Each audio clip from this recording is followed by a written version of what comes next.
the first thing that comes to mind is my mom. So she's almost in her 60s, and she actually just started weight training and resistance training for really the first time in her life about 2 years ago. And she's 50, no, she's 60. She's in her 60. I think she's, yeah, like 61. I can't remember exactly. She's 60 or 61.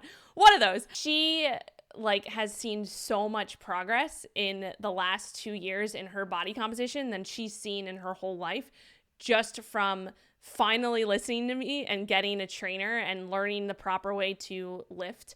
Because she used to go to the gym and do spin classes, and she, was kind of, how a lot of females are, which there's nothing wrong with this, especially in the older realm. Not older, not saying she's old, but if you are kind of in that that stage of your life, as we kind of evolved, right, we know that weight training has just become kind of the norm for women over the last, maybe even not, it's not even the norm yet, but even over the last like 20 years, I would say that's probably where it's kind of picked up. So if you're at that point where you didn't grow up weight training, or kind of was like looked down on for women to weight train or anything like that, she has seen the most improvement in her body composition from just like a year or two of training, and she actually hired a trainer, and now she knows what she's doing, and she knows how to go into the gym, and she's not like intimidated, and she's seen such a change in her body composition. And not just that, but in her mood, her confidence, right, just overall health, right? As you get older, like the more muscle you have, the longer you're going to live. Like muscle is